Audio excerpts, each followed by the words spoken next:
नमस्कार दोस्तों, हमारा नेक्स्ट क्वेश्चन है 641वां। हमने 640 क्वेश्चन कर लिए हैं। आप चाहें तो हमारी प्ले लिस्ट में जाकर उन सभी को देख सकते हो। थोड़ी साउंड में हल्की फुल्की दिक्कत हो सकती है, वो भी टेक्निकल दिक्कत, लेकिन अगर आप पूरे क्वेश्चन करेंगे तो आपको बायोलॉजी कहीं और से पढ़ने की जरूरत नहीं पड़ेगी। मल्टीपल चॉइस क्वेश्चन में आप पूरा बायोलॉजी कवर कर सकते हैं। चलो शुरू करते हैं हमारा नेक्स्ट क्वेश्चन। वाटसन एवं क्रिक ने जिस डीएनए की संरचना का प्रतिरूप प्रस्तुत किया उसे अब क्या कहते हैं? जो वाटसन क्रिक ने एक संरचना दी थी डीएनए की, उसको अब क्या कहते हैं? A DNA, B DNA, Z DNA और डी डीएनए। तो इसका राइट आंसर है, उसको हम कहते हैं बी डीएनए। क्या कहते हैं? B DNA. जो वाटसन एंड क्रिक ने डीएनए की अणु की संरचना का प्रतिरूप दिया था उसको क्या कहते हैं? B DNA. हमारा नेक्स्ट क्वेश्चन है 642वां। पूर्ण वर्णांधता नेफ्राइटिस जो आदि वंशानुगत बीमारियां हैं। पहले तो आपको याद रखना है कि जो एक तो वर्णांधता है और एक हमने पढ़ा था, एक और अपना नया शब्द आया है नेफ्राइटिस। क्या शब्द आया है? नेफ्राइटिस भी कैसी बीमारी है? ये अनुवांशिक और वंशागत बीमारी है।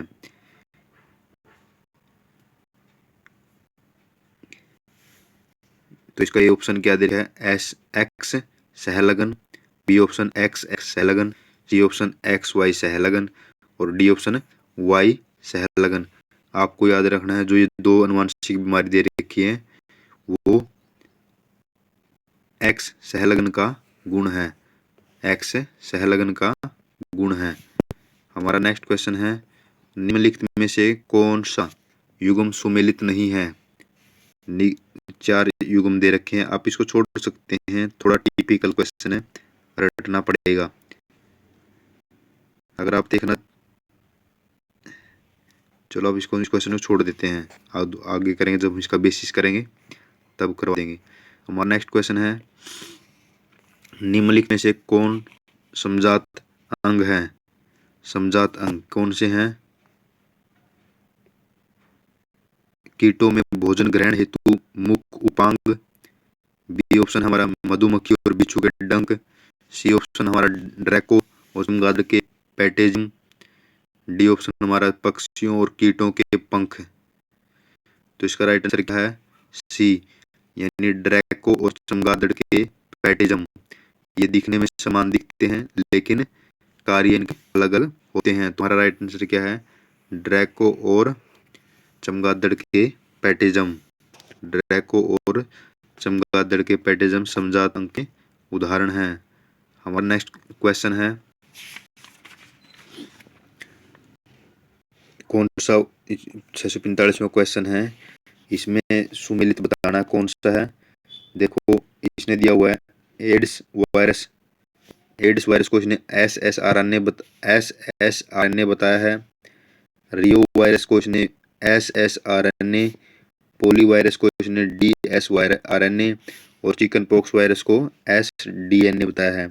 तो इसमें सिर्फ एक ऑप्शन ही सम्मिलित है और सुमेलित है। एड्स वायरस होता है, जो AIDS virus S S R N A, S small आएगा, इसको हम ऐसे भी कर सकते हैं स्मॉल लेटर में अगर आपको दिखने में थोड़ा परेशानी हो। हमारा नेक्स्ट क्वेश्चन है पादप में कैल्शियम के क्या कार्य हैं? क्या कार्य हैं पादप में कैल्शियम के? ए कोशिका भित्ति की संरचना का निर्माण करना, बी अमीनो अम्ल और कार्बोहाइड्रेट्स के स्थानांतरण में सहायक है, सी रंध्रों के खुलने और बंद होने में सहायक है, डी क्लोरोफिल के संश्लेषण में सहायक होते हैं। तो आपको याद रखना है जो कैल्शियम होता है एक तो कोशिका भित्ति का निर्माण करता है और अमीनो अम्ल और कार्बोहाइड्रेट्स के स्थानांतरण में भी सहायक होते हैं। तो इसका राइट आंसर होगा हमारा एक और दो, केवल एक और दो। हमारा नेक्स्ट क्वेश्चन है मनुष्य का अंगूठा बाकी उंगलियों की अपेक्षा अधिक स्वतंत्रता से कार्य करता है क्योंकि इसमें उपस्थित है जो अंगूठा है मनुष्य का बाकी अंगों के अपेक्षा अधिक स्वतंत्रता से कार्य करता है। क्यों करता है? क्योंकि इसमें कौन सी संधि उपस्थित है? ए ऑप्शन दुरागर संधि, बी ऑप्शन ग्लाइडिंग संधि, सी ऑप्शन हिज संधि, डी ऑप्शन सैडल संधि। तो इसका राइट आंसर है सैडल संधि। सैडल संधि होने के कारण अंगूठा अधिक स्वतंत्र से कार्य करता है, जो कि अंगुलियों में नहीं होता। हमारा नेक्स्ट क्वेश्चन है मूल गोप, जिसको हम रूट कैप कहते हैं, किस में नहीं पाया जाता?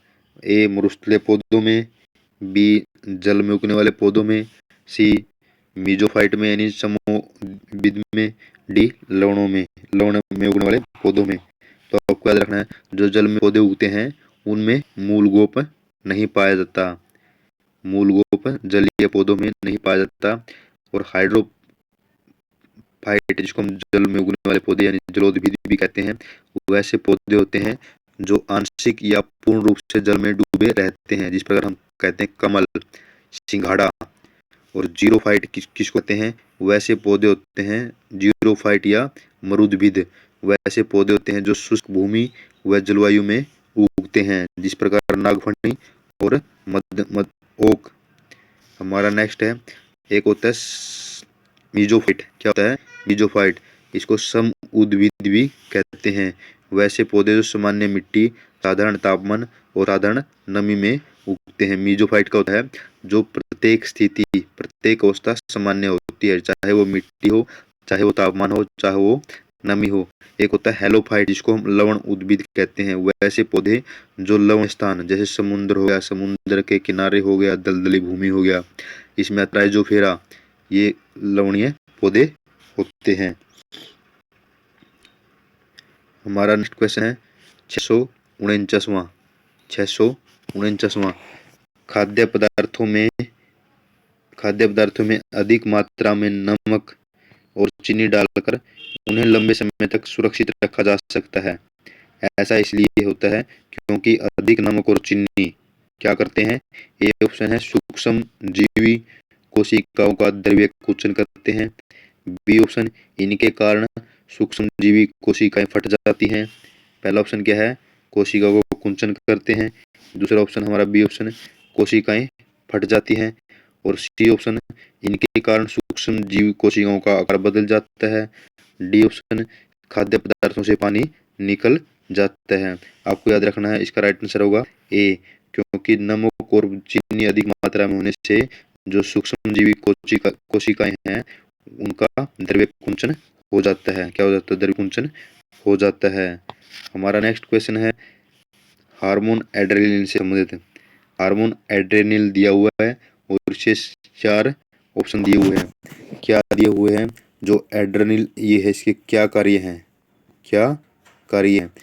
हार्मोन एड्रेनलिन के क्या कार्य हैं? ए ऑप्शन है रक्त शर्करा के स्तर के नियंत्रण में सहायक होता है। पहला ऑप्शन तो गलत है, क्योंकि रक्त का शर्करा का नियंत्रण इंसुलिन हार्मोन करता है, न कि एड्रेनलिन हार्मोन।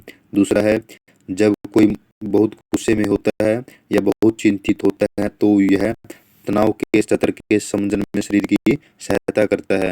वेरी इंपॉर्टेंट, हमने कम से कम 10-20 हजार बार पढ़ लिया होगा। जो शरीर में जो संवेग उत्पन्न होता है, चाहे वो गुस्सा हो, चाहे वो तनाव हो और चाहे वो चिंता हो, उनको नियंत्रित करने का कार्य कौन करता है? एड्रेनलिन कार्य करता है। इसी हार्मोन को इमरजेंसी हार्मोन भी कहते हैं। क्या कहते हैं? इमरजेंसी हार्मोन कहते हैं। और इसको इमरजेंसी हार्मोन भी कहते हैं। और लड़ो या उड़ो, या तो लड़ जाओ या उड़ जाओ, इस हार्मोन को लड़ो या उड़ो हार्मोन भी कहते हैं। हमारा नेक्स्ट क्वेश्चन है हरे 651वां हरे पौधे दिन के समय कार्बन डाइऑक्साइड की बजाय वायुमंडल में ऑक्सीजन छोड़ते हैं। आपको याद रखना है जो हरे पौधे हैं दिन के टाइम प्रकाश संश्लेषण करते हैं और रात के टाइम क्या करते हैं? शोषण करते हैं। जब प्रकाश संश्लेषण करते हैं तो ऑक्सीजन छोड़ते हैं, जब शोषण करते हैं तो ऑक्सीजन लेते हैं। तो इसमें ऑप्शन दे रखा है क्यों करते हैं ऐसा? क्योंकि हरे पौधे रात के समय शोषण नहीं करते। पहला तो वैसे गलत हो गया। दूसरा क्योंकि रात के टाइम शोषण करते हैं, हरे पौधे केवल रात के समय शोषण करते हैं, ये भी गलत हो गया। क्योंकि 100% शोषण तो रात के टाइम ही नहीं होता, वो कुछ दिन के टाइम भी होता है, क्योंकि कुछ ऑक्सीजन का अवशोषण दिन के टाइम भी होता है। नेक्स्ट है, हरे पौधे दिन के समय शोषण करते हैं पर रात के समय प्रकाश संश्लेषण करते हैं। तो हमको पता है कि प्रकाश संश्लेषण के लिए सूर्य का प्रकाश आवश्यक होता है, ये भी हमारा गलत हो गया। दिन के समय प्रकाश संश्लेषण की दर शोषण की दर से अधिक होती है। देखो, दिन के टाइम शोषण होता है लेकिन उसकी दर अपेक्षाकृत कम होती है और प्रकाश संश्लेषण की दर अधिक होती है, तो इसलिए दिन में ऑक्सीजन छोड़ते हैं।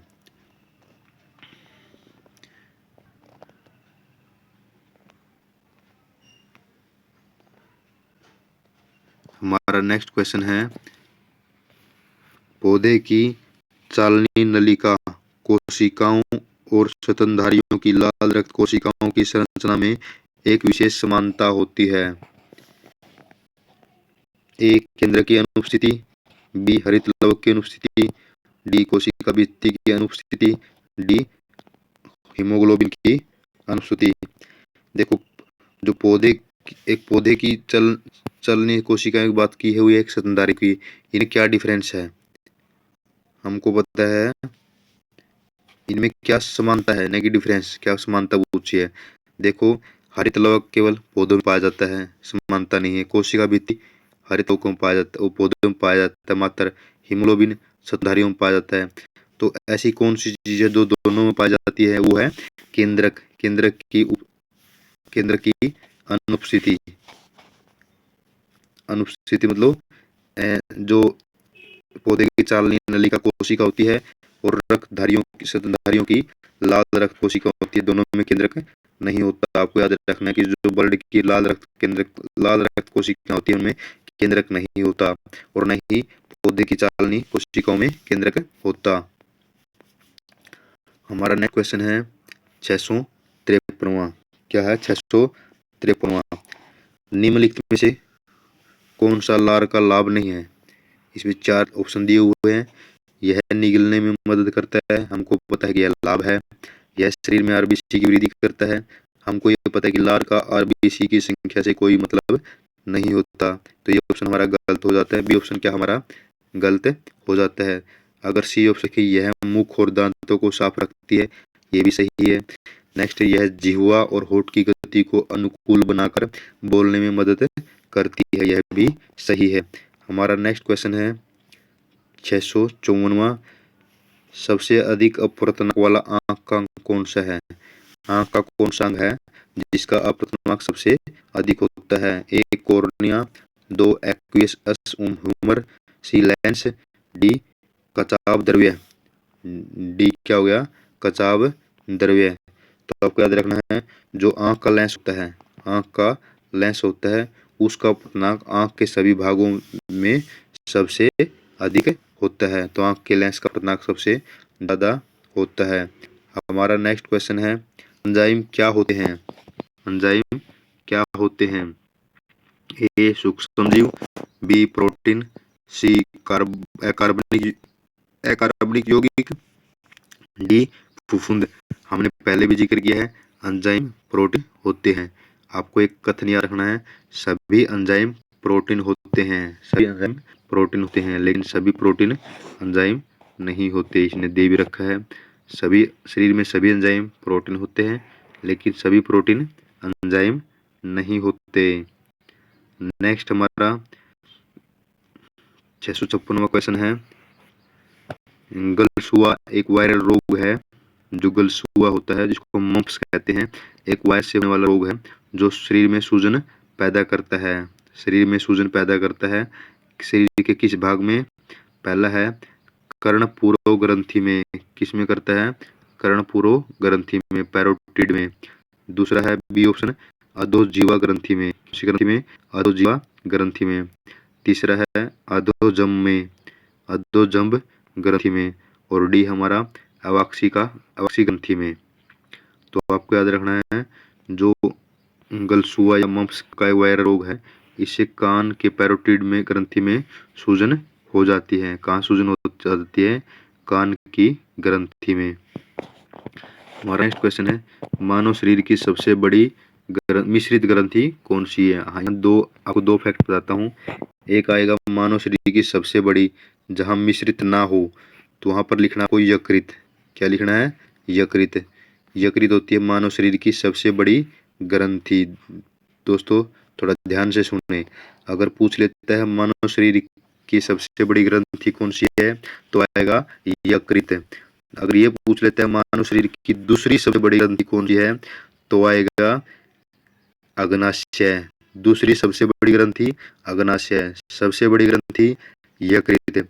अगर पूछ लेते हैं मानव शरीर की सबसे बड़ी मिश्रित ग्रंथि, ये अग्नाशय आएगी। ये आएगी अग्नाशय। अग्नाशय क्या है? मिश्रित सबसे बड़ी ग्रंथि है। इसमें इसका आंसर गलती रखा है, क्योंकि अग्नाशय एक एंडोक्राइन और एक्सोक्राइन दोनों टाइप के हार्मोन स्रावित करती है, तो मिश्रित तो इसमें अग्नाशय ही आएगी। इसका आंसर गलत दे रखा है। मेरे अनुसार तो गलत है, बाकी आप कहीं मिलान कर सकते हो। अरे अगर कोई राइटर सर बताता है विद रीजन, तो वो कमेंट बॉक्स में भी लिखें। हमारा नेक्स्ट क्वेश्चन है पाइनस क्या है? पाइनस क्या है? पाइनस एक वृक्ष है, एक झाड़ी है, एक शाख है, और इनमें से कोई नहीं। पाइनस एक वृक्ष होता है। यह जिम्नोस्पर्म का उदाहरण होता है। जिम्नोस्पर्म क्या होता है? जिसमें बीज तो होते हैं लेकिन फल नहीं होते, और बीज फल के अंदर ना होकर बाहर होते हैं। और एंजियोस्पर्म क्या होते हैं? एंजियोस्पर्म ऐसे पौधे होते हैं जिसमें फल, बीज, फूल, पत्ती, तना सभी भाग होते हैं, और बीज और फल के अंदर होता है। बीज का होता है, फल के अंदर होता है। इसमें लिखा हुआ है जो जिम्नोस्पर्म है, पाइनस क्या है? एक जिम्नोस्पर्म का उदाहरण है। इसमें बीज तो होता है लेकिन फल नहीं होता, और बीज फल के अंदर बंद नहीं होता। हमारा नेक्स्ट क्वेश्चन है जीवाश्म कहाँ पाए जाते हैं? जीवाश्म कहाँ पाए जाते हैं? ए आग्नेय शैल में, बी क्वार्टज में, सी मिट्टी में, डी अवसादी शैल में। आपको याद रखना है जो जीवाश्म है वो मात्र अवसादी शैल में पाए जाते हैं। आग्नेय शैल में टेम्परेचर इतना हो जाता है कि सभी जीवाश्म जलकर खाक हो जाते हैं, तो जीवाश्म आग्नेय शैल में नहीं पाए जाते। हमारा नेक्स्ट क्वेश्चन है कवकों में संग्रहित भोज्य पदार्थ क्या होता है? कवकों में जो संग्रहित भोज्य पदार्थ है वो क्या होता है? ए ग्लाइकोजन, बी मंड, सी सुक्रोज, और डी माल्टोज। आपको याद रखना है जो कवक होता है उसमें संग्रहित पदार्थ क्या होता है? कवकों में भोज्य पदार्थ संग्रहित वो ग्लाइकोजन होता है। क्या होता है? ग्लाइकोजन। राइट आंसर क्या आएगा? ए। और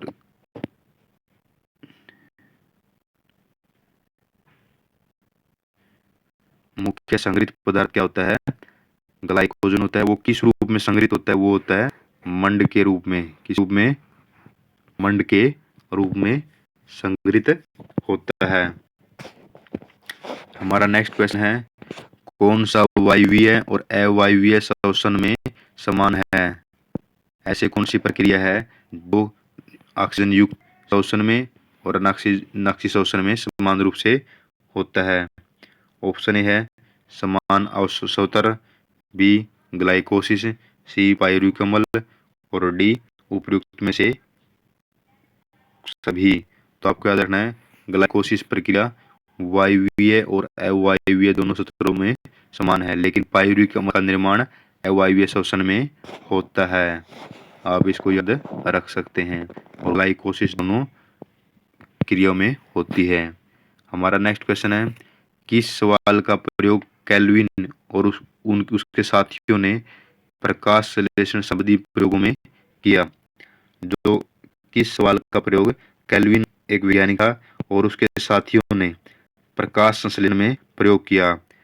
कैलिमिडोमोनास, B option Chlorella, C option Chara, D option Volvox. Very important question है, इसका याद रखना।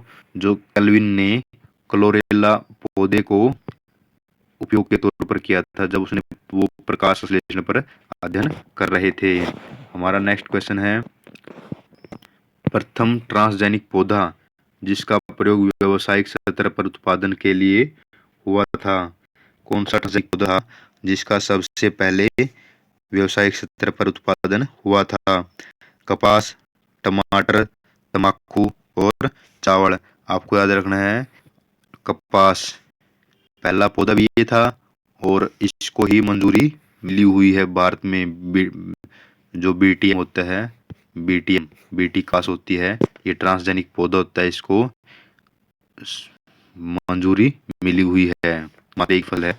एक बार बैंगन को भी देने की कोशिश की थी लेकिन कुछ खाद्य पोषण से संबंधित मुद्दों को उठाकर उसको बैन कर दिया। हमारा नेक्स्ट क्वेश्चन है 664वां, लीनियस ने द्विनामकरण नामकरण की विचारधारा सर्वप्रथम प्रकाशित की। लीनियस ने द्विनामकरण नामकरण की विचारधारा सबसे पहले प्रकाशित की सिस्टेमा नेचुरे में, स्पीसीज प्लेनेटेरम में, जेनेरा प्लेनेटेरम में और फिलोसोफिया बोटेनिका में। ये पुस्तक का नाम है, तो इसका राइट आंसर है सिस्टेमा नेचुरे में। लीनियस ने एक पुस्तक लिखी थी सिस्टेमा नेचुरे और इस पुस्तक में उसने द्विनामकरण की विचारधारा प्रस्तुत की, द्विनामकरण की विचारधारा प्रस्तुत की और ये पुस्तक लिखी थी 1735 में। और इसने ही आधुनिक वर्गीकरण का पिता कहा जाता है। अगर क्वेश्चन आ जाता है कि आधुनिक वर्गीकरण का पिता कौन है, तो राइट आंसर होगा लीनियस, फादर ऑफ मॉडर्न टॉक्सोनोमी। हमारा नेक्स्ट क्वेश्चन है, लोहे की कमी से पत्तियों में कौन सा रोग हो जाता है? पत्ती शीर्ष में उत्तक अक्षय हो जाता है, छोटी पत्ती रोग हो जाता है, प्रोटीन संश्लेषण की कमी हो जाती है, पहले नई पत्तियों में अंतरशिरीय हरिमहीनता होना। ये क्या होता है? लोहे की कमी से होता है, लोहे की कमी से होता है। तो इसका राइट आंसर है डी। हमारा नेक्स्ट क्वेश्चन है, ये जो हमने प्लेटफॉर्म बना रखा है डायरेक्ट यूपीएससी ड्रीम, ये प्लेटफॉर्म हमने उन बच्चों के लिए बना रखा है जो पेड नहीं कर सकते। ये दी प्लेटफॉर्म हमारा अपना एक न्यू चैनल है, आप इसको सब्सक्राइब भी कर सकते हो, शेयर भी कर सकते हो। नेक्स्ट क्वेश्चन है, सदाबहार पौधे वर्ष भर हरे रहते हैं, इसका कारण क्या है? ठंडा वातावरण, पत्तियां न गिरना, एक अंतराल के बाद कम संख्या में पत्तियां गिरती है और वर्ष भर नमी का उपलब्ध होना। इसका राइट आंसर है सी। जो सदाबहार वन होते हैं वो क्या होते हैं? एक अंतराल के बाद कुछ पत्तियां गिरा देते हैं, उसके बाद कुछ पत्तियां गिरा देते हैं, इससे चलता है और पौधे लगभग हरे ही दिखाई देते हैं। नेक्स्ट हमारा क्वेश्चन आ गया, निम्नलिखित में से कौन सा साधारणतया वायु प्रदूषक नहीं है? CO2, CO, SO2 और हाइड्रोकार्बन। तो आपको याद रखना है जो हाइड्रोकार्बन होता है वो वायु प्रदूषक नहीं होता, क्योंकि हाइड्रोकार्बन हर सृष्टि के हर जीव में, हर तत्व में मौजूद है, इसको हम वायु प्रदूषक नहीं कह सकते।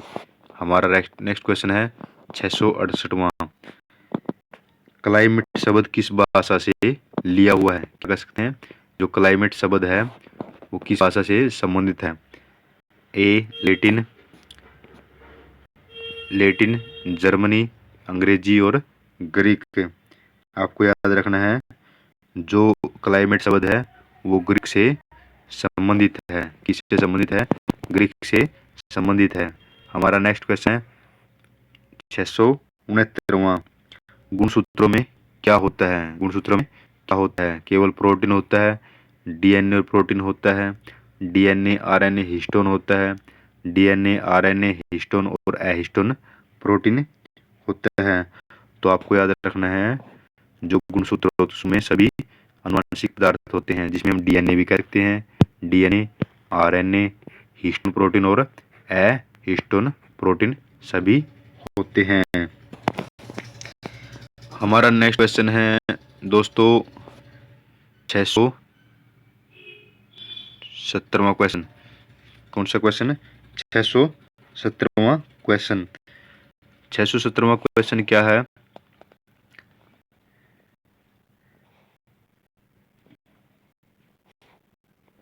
617वां क्वेश्चन है दीमक।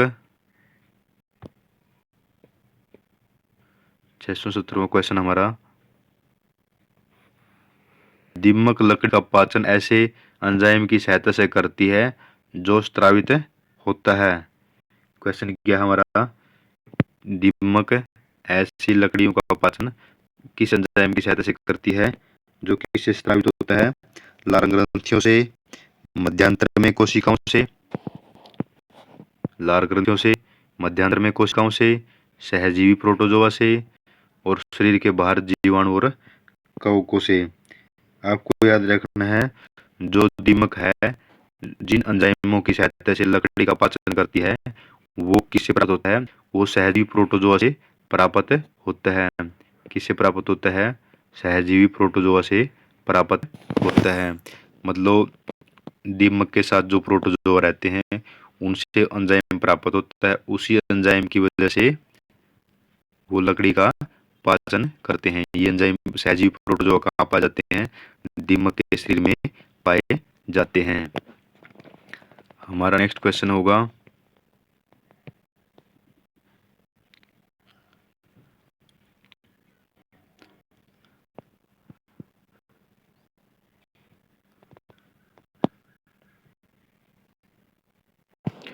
हमारा नेक्स्ट क्वेश्चन यहाँ से स्टार्ट होता है। थोड़ा टाइपिंग मिस्टेक है। जो जोंक है, क्या है? जोंक अपने शिकार से लगातार रक्त धारा प्राप्त करता है तो उसमें क्या उड़ेल कर प्राप्त करता है? जो जोंक अगर किसी पशु को चिप जाती है तो वह उससे रक्त खून कैसे प्राप्त करता है और उसमें उसके खून में क्या छोड़ देता है? ए हिपेरिन, बी इंसुलिन, सी हीरोइन और डी पेप्सिन। आपको याद रखना है जो जोंक अगर पशु को लड़ जाती है वो या किसी जीव में लड़ जाती है वह किस चीज का स्त्रावण उसके ब्लड में करता है? हीरोडिन का। किसका करता है? हीरोडिन का स्त्राव कर देता है। हमारा नेक्स्ट क्वेश्चन होगा पीत जवर। हमारा नेक्स्ट क्वेश्चन यहाँ से बनता है, आपको दिखाता हूँ। पीत जवर का स्थानांतर होता है। पीत जवर का स्थानांतरण होता है। जो येलो फीवर है वो किसके द्वारा होता है? मादा क्यूलेक्स मच्छर द्वारा, मादा एनाफ्लिज मच्छर द्वारा, मादा एंडीज मच्छर द्वारा और घरेलू मच्छर द्वारा। तो आपको याद रखना है जो पीत ज्वर है वो मादा एडीज मच्छर द्वारा होता है। किसके द्वारा होता है? मादा एंडीज मच्छर द्वारा होता है। हमारा नेक्स्ट क्वेश्चन है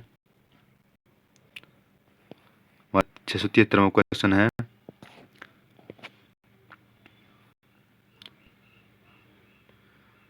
673वां क्वेश्चन है जो तारक केंद्रक किस में पाया जाता है? जो तारक केंद्रक होता है वो किस में पाया जाता है? ए है ऑप्शन हमारा प्राणी कोश में, बी ऑप्शन हमारा लाल सवाल में, किसमें? लाल शैवाल में, सी ऑप्शन हमारा प्रोकैरियोटिक में, डी ऑप्शन हमारा पुष्पी पौधे में। तो इसका राइट आंसर क्या है? जो तारक केंद्र है सेंट्रियोल है वो किसमें पाया जाता है? वो प्राणी कोश में पाया जाता है। आपको याद रखना है जो तारक ये है क्या नाम है तारक केंद्रक वो किस में पाया जाता है? वो प्राणी कोश में पाया जाता है। आपको ये फैक्ट याद रखना है। नेक्स्ट हमारा क्वेश्चन है आपको मैं क्वेश्चन बताता हूँ।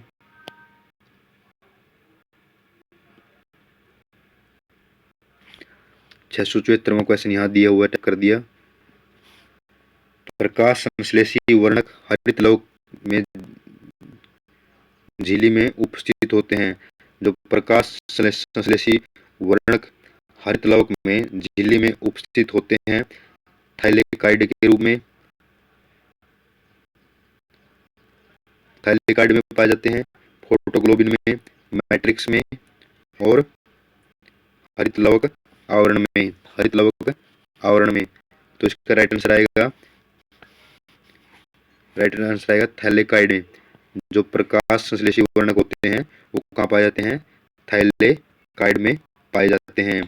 हमारा नेक्स्ट क्वेश्चन है,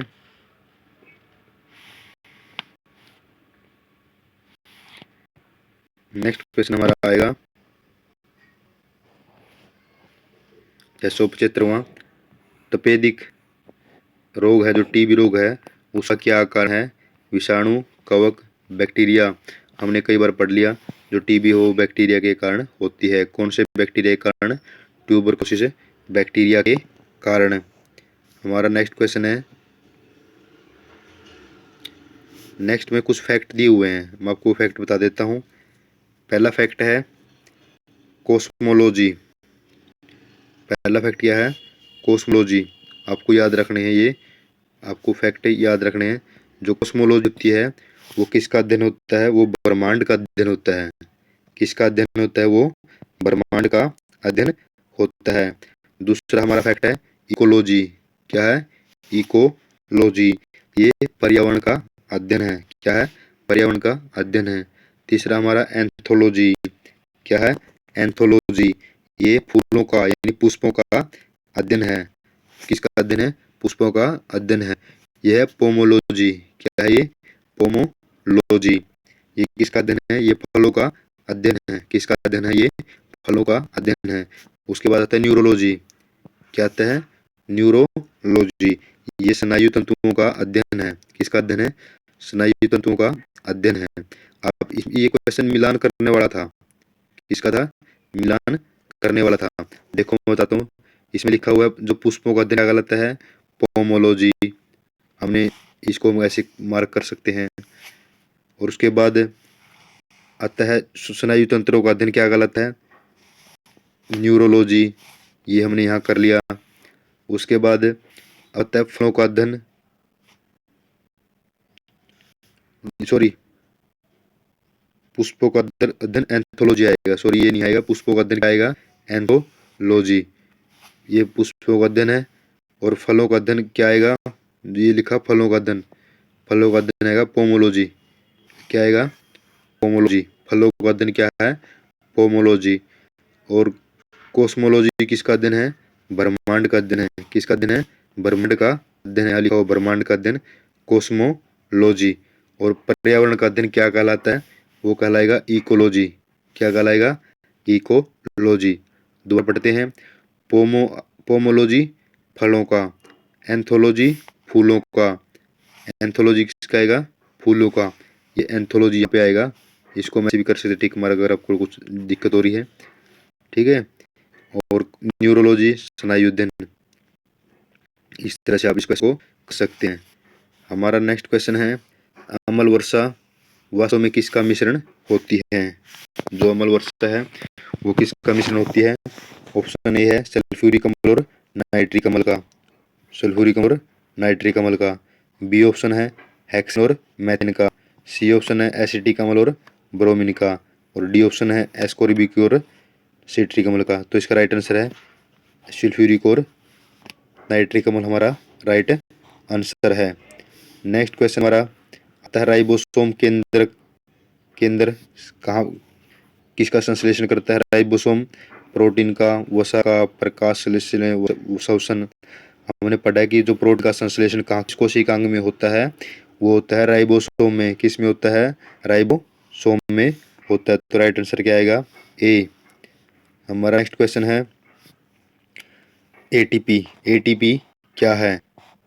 एक एंजाइम के द्वारा ऑक्सीकरण होता है, एक हार्मोन है, उच्च ऊर्जा सहित फास्फेट बंध का एक अणु है, और एक प्रोटीन है।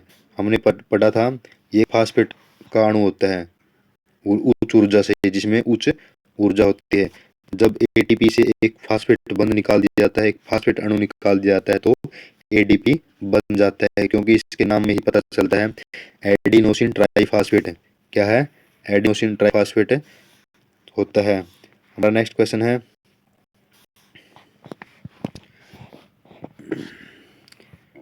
वायु सल्फर डाइऑक्साइड प्रदूषक का सूचक है। फरन, मास, लाइकेन और काली फफूंद। हमने पहले भी किया है। जो लाइकेन होता है वो वायु प्रदूषण के प्रति अधिक संवेदनशील होता है, और जहाँ पर सल्फर डाइऑक्साइड होता है वहाँ लाइकेन खत्म हो जाती है। तो इसका मतलब क्या है, लाइकेन वायु प्रदूषक का एक अच्छा सूचक है। नेक्स्ट है हमारे शरीर में वसा का निर्माण होता है, कब होता है, जब, ऑप्शन ए दे रखा है, जब हमारे शरीर में ग्लाइकोजन की मात्रा कम होती है। रक्त बी ऑप्शन दे रखा है, रक्त शर्करा का स्तर स्थायी हो जाता है। सी ऑप्शन दे रखा है, रक्त और मांसपेशियों में ग्लाइकोजन का भंडार पूर्ण हो जाता है। डी दे रखा है, जब प्रोटीन का संग्रहण अंतःकरण अधिक हो जाता है। लेकिन आपको याद रखना है, जब हमारे यकृत और मांसपेशियों में ग्लाइकोजन का भंडारण पूर्ण हो जाता है तो हमारे शरीर पर चर्बी बढ़ जाती है, और वो क्या होती है, हमारे शरीर में वसा का निर्माण करती है। नेक्स्ट हमारा क्वेश्चन है, यकृत के कई कार्य होते हैं, उनमें से एक कार्य है उत्तकलयन, प्रोटीन का पाचन, ग्लाइकोजन लवण और लवण संतुलन करना। तो आपको याद रखना है, जो यकृत है वो ग्लाइकोजन की उत्पत्ति करता है, ग्लाइकोजन का निर्माण करता है। हमारा नेक्स्ट क्वेश्चन है, और ग्लाइकोजन का भंडारण कहाँ पे होता है, यकृत में ही होता है।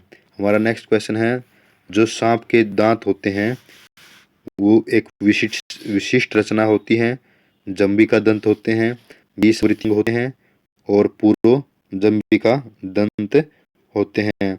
आपको याद रखना है, जो सांप के दांत होते हैं वो जंबिका दंत होते हैं, जंबिका दंत होते हैं, जीवा का एक विस्तृत रूप होता है। हमारा नेक्स्ट क्वेश्चन है, और कौन सी ग्रंथि होती है, पैरोटिड ग्लैंड, हमने पहले भी पढ़ा, जो कि जहर छोड़ती है। नेक्स्ट हमारा क्वेश्चन है, तितली, पक्षी और चमगादड़ के पंख कैसे हैं, समजात अंग, अवशेषीय अंग, असंबंधित अंग और समृति अंग। एक ऑप्शन रहेगा इसमें, बी ऑप्शन कहाँ का, समृति अंग। कौन सा, समृति अंग। समृति अंग वे होते हैं जो दिखाई तो अलग अलग दिखते हैं लेकिन कार्य समान होता है। कार्य क्या, तितली के पंख भी उड़ते हैं, पक्षी के पंख भी उड़ने के काम आते हैं और चमगादड़ के पंख भी उड़ने के काम आते हैं, लेकिन इनका स्वरूप क्या होता है, भिन्न होता है, इसलिए इनको समृति अंग कहते हैं। हमारा नेक्स्ट क्वेश्चन है, यहाँ दे रखा, ओजोन दिवस कब मनाया जाता है, ऑप्शन 30 जनवरी को, 21 अप्रैल को, 16 सितंबर को और 5 दिसंबर को। और मनाया जाता है 16 सितंबर को। कब मनाया जाता है ओजोन दिवस, 16 सितंबर को मनाया जाता है। और एक कुष्ठ निवारण दिवस, क्या लिखो, कुष्ठ निवारण दिवस। दूसरा है सर्वोदय दिवस। तीसरा है शहीद दिवस। ये कब मनाए जाते हैं, ये मनाए जाते हैं तीनों 30 जनवरी को। कब, 30 जनवरी को। कब मनाए जाते, 30 जनवरी को बनाए जाते हैं। हमारा नेक्स्ट क्वेश्चन है, निम्नलिखित में से कौन एनेलिडा और मेलिस्का के बीच की कड़ी है, ए ऑर्क्योप्टेरिक्स, बी पेरिपेटस, सी नियोपाइलाइना, सी सीलाकेंथ है। तो जो नियोपाइलाइना ये एनेलिडा और मोलस्का के बीच की कड़ी है, और ऑर्क्योप्टेरिक्स किसकी कड़ी है, ये सरीसृप और मोलस्का के बीच की कड़ी है। आपको याद रखना है, एनेलिडा और मोलस्का के बीच की कड़ी नियोपाइलाइना, और ऑर्क्योप्टेरिक्स के बीच की कड़ी है सरीसृप और स्तनधारियों के बीच की कड़ी है। ये क्वेश्चन हमने पहले भी किया है। हमारा नेक्स्ट क्वेश्चन आता है, हृदय स्पंदन को कौन नियंत्रित करता है, ए गति प्रेरक द्वारा नियंत्रित होता है, बी वेग तंत्रिका द्वारा नियंत्रित होता है, सी सिंथेटिक तंत्रिका द्वारा, और डी उपयुक्त सभी के द्वारा। तो आपको याद रखना है जो हृदय स्पंदन है वो सिम्पैथिक तंत्रिका तंत्र द्वारा नियंत्रित होता है। हमारा नेक्स्ट क्वेश्चन देखते हैं। यकृत में यूरिया का संश्लेषण कहाँ किस किस चक्र द्वारा होता है? यकृत में नाइट्रोजन चक्र द्वारा, केब्स चक्र द्वारा, ग्लाइकोसिस द्वारा और ऑर्निथिन चक्र द्वारा। तो आपको याद रखना है जो यकृत में यूरिया का संश्लेषण ऑर्निथिन चक्र द्वारा होता है। वेरी इंपॉर्टेंट है, ये तो बहुत इंपॉर्टेंट क्वेश्चन है। यकृत में यूरिया का संश्लेषण किस चक्र द्वारा होता है? ऑर्निथिन चक्र द्वारा। एक क्वेश्चन ये भी बन सकता है ऑर्निथिन चक्र किससे संबंधित है? वो होता है यकृत में यूरिया का संश्लेषण से संबंधित होता है। हमारा नेक्स्ट क्वेश्चन है निम्नलिखित में से जंतु में तंत्रिका तंत्र पाया जाता है लेकिन मस्तिष्क में नहीं। निम्नलिखित में से किस जंतु में तंत्रिका तंत्र तो पाया जाता है लेकिन मस्तिष्क नहीं पाया जाता? हमने पहले भी पढ़ा है ये तंत्रिका तंत्र होता है लेकिन मस्तिष्क नहीं होता। अमीबा, तिलचटा, हाइड्रा और केंचुआ। तो राइट आंसर क्या है? हाइड्रा। हाइड्रा में तंत्रिका तंत्र होता है लेकिन मस्तिष्क नहीं होता। नेक्स्ट क्वेश्चन हमारा 96वां ऊष्मा द्वारा तत्काल नष्ट होने वाला विटामिन कौन सा है? राइबोफ्लेविन, टोकोफेरोल, एस्कोर्बिक एसिड और थायमिन। आपको याद रखना है अगर किसी को गर्म करते हैं तो एस्कोर्बिक एसिड सबसे पहले नष्ट हो जाता है। हमारा नेक्स्ट क्वेश्चन है आंख का रंग किसके कारण होता है? कॉर्निया पर निर्भर करता है। किस पर निर्भर करता है? कॉर्निया पर, आइरिस पर, शलाकाओं पर और शंकुओं पर। शलाकाओं पर और शंकुओं पर। तो राइट आंसर है जो आंख का रंग है वो किस पर करता है? शलाकाओं पर। यानी राइट आंसर क्या हमारा? सी। किस पर करता है? शलाकाओं पर निर्भर करता है। लिखा भी है इसने शलाकाओं में उपस्थित वर्ण के कारण आंख का रंग बदलता रहता है। नेक्स्ट क्वेश्चन है अंधेरे में देखने की आंख की अक्षमता एक बैंगनी वर्ण के उत्पादन के कारण होती है जिसका नाम क्या है? द्वारा पढ़े अंधेरे में देखने की आंख की अक्षमता एक बैंगनी वर्ण के कारण होती है। आंख अंधेरे में भी देख सकती है, वो किस वर्ण के कारण होती है? कैरोटीन के कारण, रोडोप्सिन के कारण, ओयोडोप्सिन के कारण और रेटिनिन के कारण। आपको याद रखना है अंधेरे में भी देख सकते हैं हम, वो किस वर्ण के कारण होता है? रोडोप्सिन। ये कैसा वर्णक होता है? बैंगनी। कैसा वर्ण होता है? बैंगनी वर्णक होता है। हमारा नेक्स्ट क्वेश्चन है निम्नलिखित में से कौन सा प्राणी मूक होता है? कौन सा प्राणी बोल नहीं सकता? जिराफ, हिरण। तो राइट आंसर है जिराफ। जिराफ एक मूक प्राणी होता है। कैसा प्राणी होता है? मूक, बोल नहीं सकता। नेक्स्ट क्वेश्चन देखते हैं हम 696वां क्वेश्चन देखते हैं निम्नलिखित में से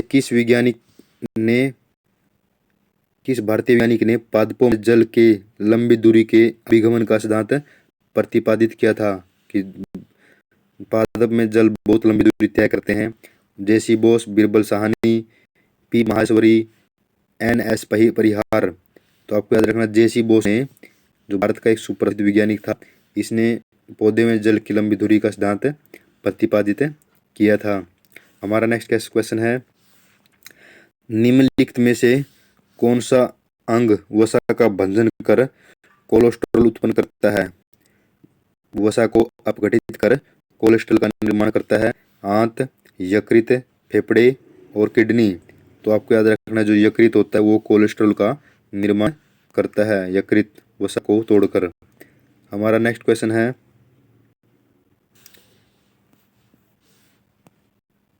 कोई भी प्रकार के रक्त वाला व्यक्ति किसी आकस्मिक संकट में किस प्रकार के रक्त को दान कर सकता है?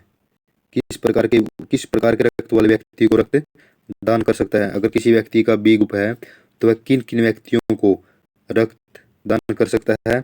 ऑप्शन बी और A, option A, option A B, option A और ओ।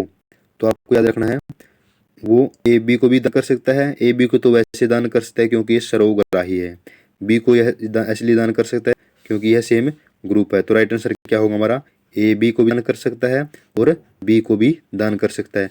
अगर यहाँ क्वेश्चन में बी की जगह ए आता है तो यह ए बी को दान कर सकता था और ए को दान कर सकता था। लेकिन अगर ए बी आ जाता है कि ए बी ब्लड ग्रुप वाला व्यक्ति किसको दान कर सकता है? यह मात्र ए बी को ही दान कर सकता है। अगर आ जाता है ओ ग्रुप वाला व्यक्ति, यह किसको दान कर सकता है? यह सभी को दान कर सकता है, ए को भी, बी को भी और ए बी को भी और ओ को भी। क्यों? ये सर्वदाता होता है। हमारा नेक्स्ट क्वेश्चन है 699। निम्नलिखित में से किसका निर्माण हमारे शरीर में नहीं होता? विटामिन ए का, एंजाइम का, प्रोटीन का और हार्मोन का। हमको पता है कि विटामिन ए का निर्माण हमारे शरीर में नहीं होता, यह हमको गाजर से प्राप्त होता है और इसकी कमी से रतौंधी रोग हो जाता है। लेकिन एंजाइम, प्रोटीन और हार्मोन हमारे शरीर में बनते रहते हैं। दोस्तों, इस वीडियो का हमारा लास्ट क्वेश्चन है 7वां क्वेश्चन। कौन सा क्वेश्चन? 7वां क्वेश्चन। निम्नलिखित में कौन सी गैस प्रकाश संश्लेषण के लिए आवश्यक होती है? CO, N2, CO2 और O2। तो आपको याद रखना CO2 गैस प्रकाश संश्लेषण के लिए आवश्यक होती है। दोस्तों धन्यवाद। अगर आपको वीडियो प्रयास अच्छा लगता है तो चैनल को सब्सक्राइब कर लें, लाइक कर लें। अगर कोई सवाल है, कोई सलाह है तो आप कमेंट बॉक्स में लिखें। धन्यवाद दोस्तों।